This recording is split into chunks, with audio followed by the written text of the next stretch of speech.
Hola Diego, buenas noches. Hoy, 15 de febrero, hay un triste aniversario, ¿no?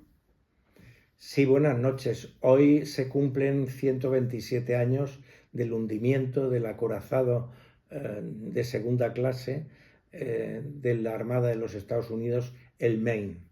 Este hundimiento serviría de argumento de cara a la opinión pública norteamericana para declarar la guerra a España digamos, favorecer la independencia de Cuba. Este traslado de soberanía de España, que era Cuba una provincia española,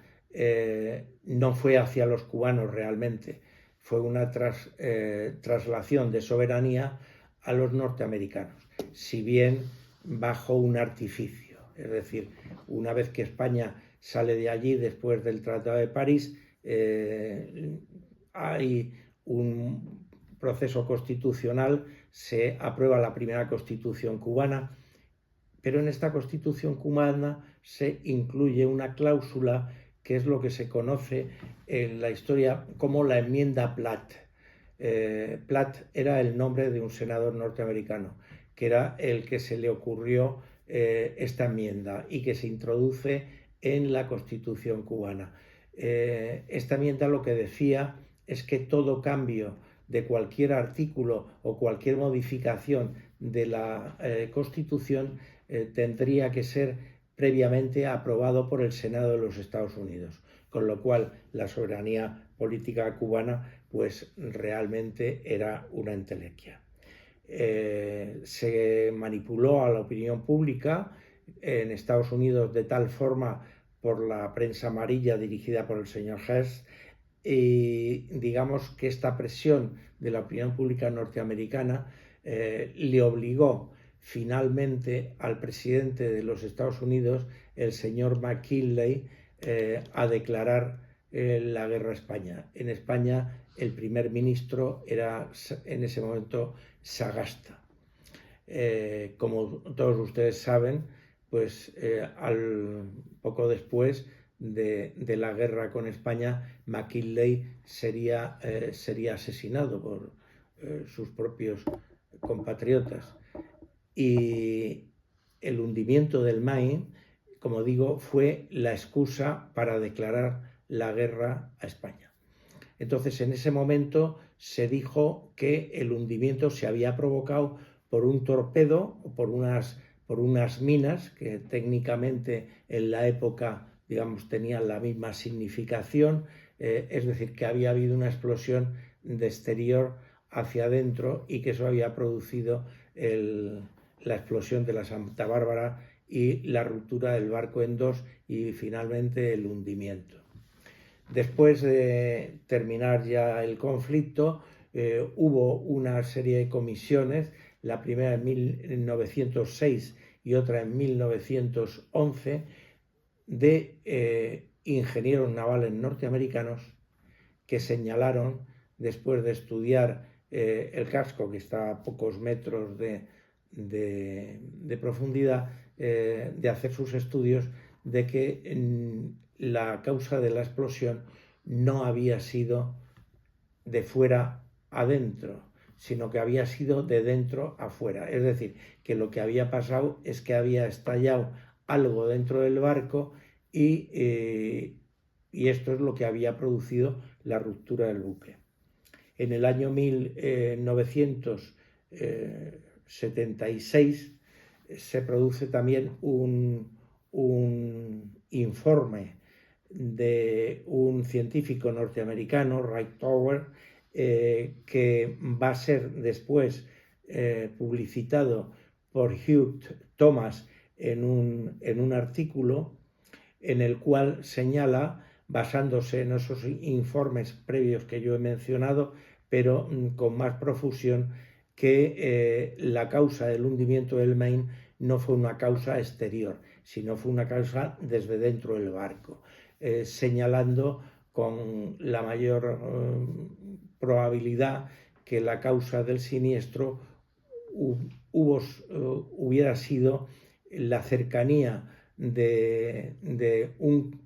carbón de las calderas, era un barco de vapor, a la Santa Bárbara, y que el excesivo calor precisamente en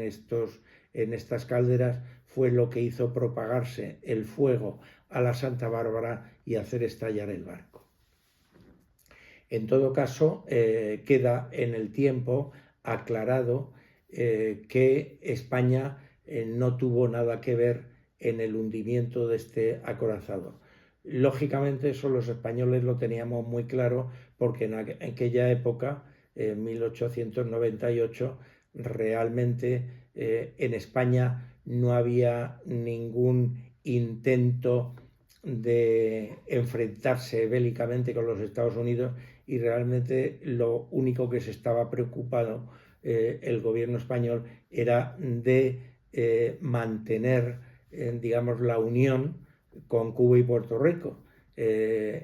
Hacía poco tiempo, un año y medio, que el gobierno español había concedido a Cuba una amplia autonomía precisamente para tratar de calmar los deseos independentistas de la isla, y habían cesado al general Weyler, que era famoso por la dureza en cómo estaba reprimiendo a los guerrilleros cubanos. Es importante recordar este hecho, creo yo, después de 127 años, porque se pone de manifiesto que en la guerra de 1898, que tanta desgracia trajo para España y tanto coste sentimental también trajo para nosotros, para los cubanos y para los puertorriqueños, que realmente fue una acción imperialista de los Estados Unidos no para buscar la libertad de cubanos y puertorriqueños, sino sencillamente para obtener ellos el beneficio estratégico del dominio de unas islas en el Mar Caribe. Igualmente, la guerra en Filipinas trajo como consecuencia la pérdida, como he dicho, de este archipiélago y de varias islas de las Marianas, y esto no generó en principio una independencia de los filipinos, sino que lo que intentaron los norteamericanos fue quedarse Filipinas como colonia, y tuvieron que emplearse a fondo en una guerra de guerrillas contra los filipinos poco después, y ya finalmente les concedieron la independencia. Pero aquí es una página de la historia en la que Estados Unidos va a iniciar su proceso de escalada a nivel mundial, y que es una deuda moral que los Estados Unidos tienen con España, pues es un ejemplo de guerra injusta que se declara a un país del que teóricamente eran aliados por obtener unos beneficios, en este caso materiales y también estratégicos.